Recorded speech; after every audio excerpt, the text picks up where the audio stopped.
is he my soulmate? I would think like the one destined through the cosmos. Really probably just like sexual attraction that you feel so strongly with that person. It's normally not, he's my soulmate because the most godly character. I mean, never mind his looks. It's going to be love forever. What's up, sisterhood? Thanks for hanging out with guys. us today. I'm so glad that you are here with us and not out hunting for your soulmate, because every second that goes by, you could just be missing him. He could be walking outside your front door and now you are destined to never be married because your soulmate has passed you by. That sounds biblical advice, right? That's really biblical advice. Be on the hunt. No. We're going to talk about finding your soulmate. Is it biblical? Is it not? How should we approach this whole idea of finding a soulmate? By the way, it's a good one. If someone takes that little clip of me and shares it, look what Bethany from Girl Defined thinks. Oh well. Just cite the source, okay?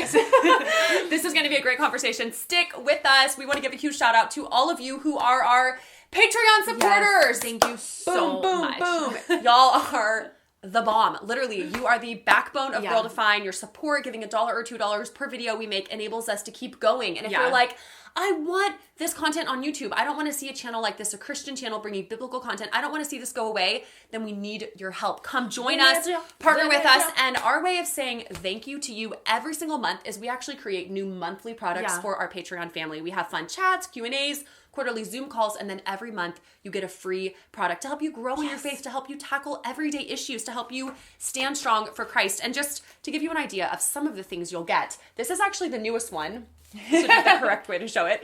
That is coming out next month. 5 strategies to find freedom from sexual sin. I think this month. This month it's coming released, out. So it's just up. Released, You will get it. So you will get this, and that's just this month's, and then you'll get all the previous months. And just to show you a few of the gold nuggets that you'll get, 5 strategies for thriving as a single girl, an amazing guide, a downloadable printable, the Christian Girls Breakup Survival Guide.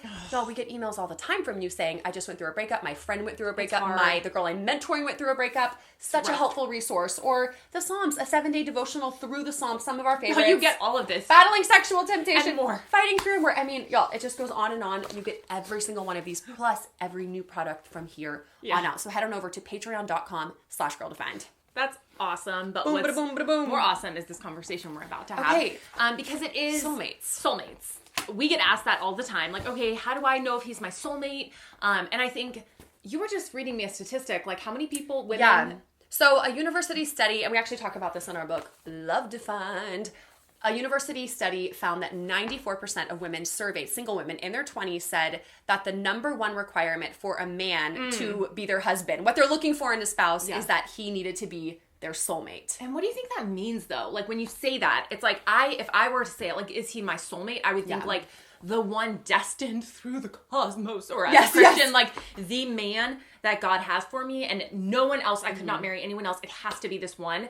And somehow, I guess, through, like, I don't know, fireworks in my brain, or like a banner dropping off the wall, or I think really it's this crazy, like a cosmic reaction and just connection. Really probably just like sexual attraction that you feel so strongly with that person helps you to know they are your soulmate. That's a good point. It's normally not, he's my soulmate because he has just had the most godly character. I mean, never mind his looks, just the most, it's like, typically it's very outward focused. Yes. But I mean, this idea of soulmate, like, it does sound really good. And I'll admit, like, it's appealing because it's this idea that there is this one needle in the haystack out there somewhere, and he's going to be this person that perfectly completes you. And if you could just find him, and he could be anywhere. He could be that guy at the store. He could be that guy at the gym. He could be that coffee shop barista. Yes, that, the guy singing on the stage. You just know that main singer up there, like, or that movie star. He is my soulmate. But it's like a soulmate. Like, your souls just have this destined connection. Right. And somehow the universe is going to bring you together, and it's going to be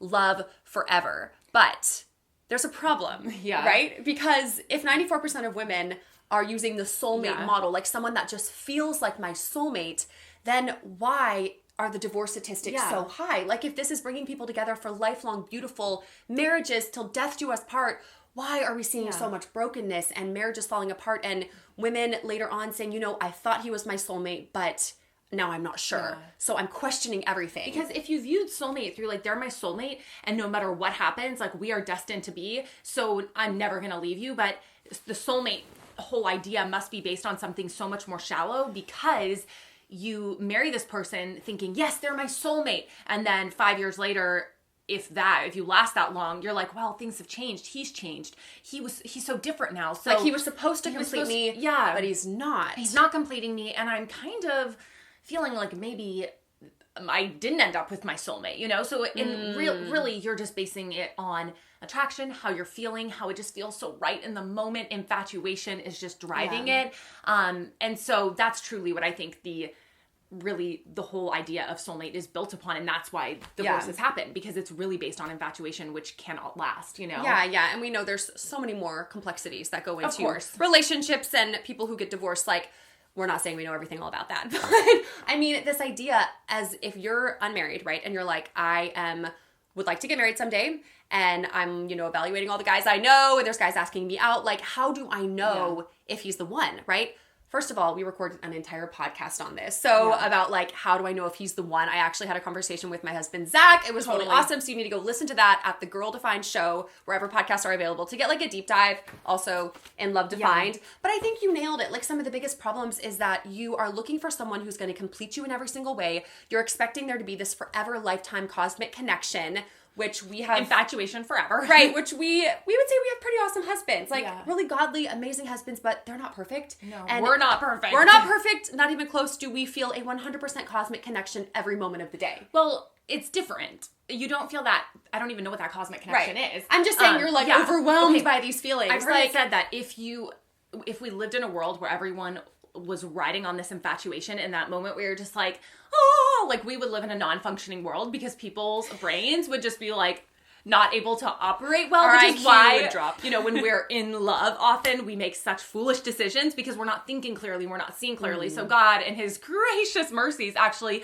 made us in a way where we can choose to love someone, and all those feelings can be so beautiful and wonderful, and we still get to experience that with our husbands, but we also get to have our brains at a level so that we can create this video. And I'm not just like, wait, what? Where is Dave? You know? Yeah. But then there are those moments. So. So how did we, if we weren't, when we looked, you know, when we got married, we weren't necessarily viewing our husbands through the lens of like, is he my soulmate? Yeah. We never really asked that question, but, you know, how do you know, right? You're wondering like, okay, well, if I'm not looking for my soulmate, when I meet guys and I'm getting to know them, how am I supposed to know if I should marry them? Ultimately, right? Yeah. Like, what's a better way to go about it? I got married a little over 2 years ago, and I remember that feeling. It just felt like the scariest, biggest, like, unknown in the world. And how can you ever really know? How can you ever know who? And you know what? I think that it was actually through writing our book, Love Defined, that really solidified a more biblical approach to, I guess, marriage. Finding in someone you can spend the rest of your life with, marriage, just, you know, overall. And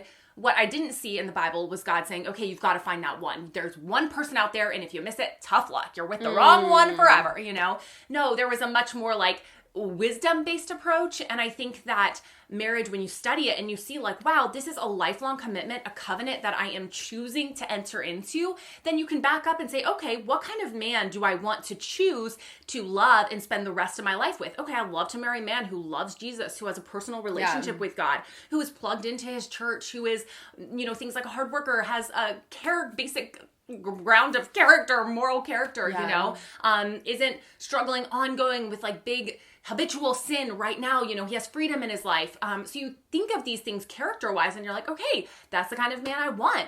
So you start praying for that. And for me, when Dave came along, I was like, wow, this is truly a man of character. He truly desires to honor God on his own. He has a relationship with him. And there were so many things on a deeper level that I saw that I liked about Dave. Of course, I thought it was cute and fun, and we got along and all those things. Which are great aspects, you know, great aspects. But I didn't know if he liked me. So how can he be the one for me if I don't even know if he likes me? So I had to use wisdom, pray about it. And then he did. He said, hey, I like you, you know, long story short. And I was like, I like you too. We should get to know each other intentionally and pursue an intentional relationship to see if we want to choose to spend the rest of our lives together. And after getting to know each other, seeking wisdom, seeking counsel, bringing other people into our life, praying, studying God's word, like, okay, God, should we do this? You know, there weren't any major red flags. Everything just kept moving forward. Everyone was supportive. And finally it came to the point of Dave saying, do I want to spend the rest of my life with her? And me saying, do I want to spend the rest of my life with him? It comes down to a question of commitment, ultimately. It's just a choice. And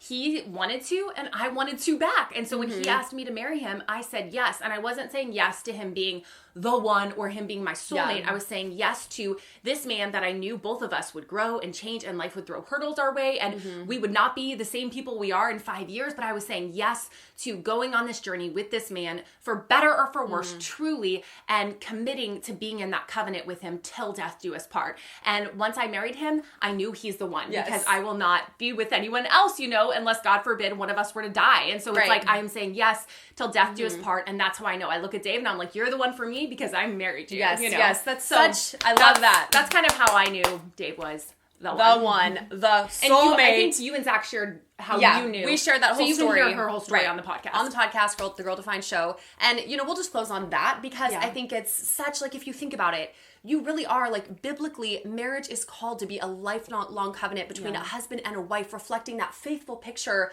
of Christ in the church. It's pointing to something so much bigger than even ourselves, than even our infatuation and having infatuation and butterflies and, a crush. We had all of that with our guys before we married them. And we still date and we try to keep the fires going strong in our marriage. The fires but as you're approaching dating and marriage, to have that perspective of, I'm getting to know another guy with the intent of trying to discover, is this the person I'm willing to commit the rest of my life to one day? I'm going to go on a journey to find that out, to be able to answer that question. And if it's yes, then I enter a covenant with them through the ups and downs, the storms, the joys of life, until death do us part. And how much stronger of a foundation is that than just saying, oh, I married them because they felt like my soulmate. Yeah. Feelings come and go. Do not base your marriage decision on feelings. Well, and it's kind of like some modern marriage vows go, as long as our love shall last. That's what you will hear somehow some marriages, instead of until death do us part. It's as long as our love shall last. What even does that mean? What?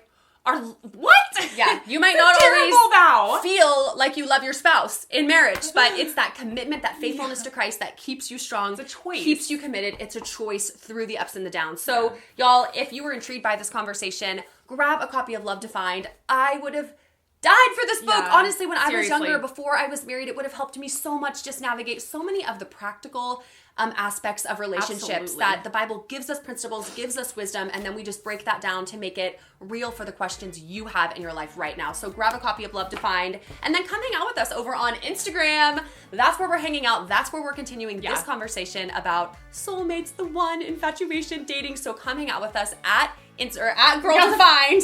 Instagram at Girl Defined, and we will see you over there.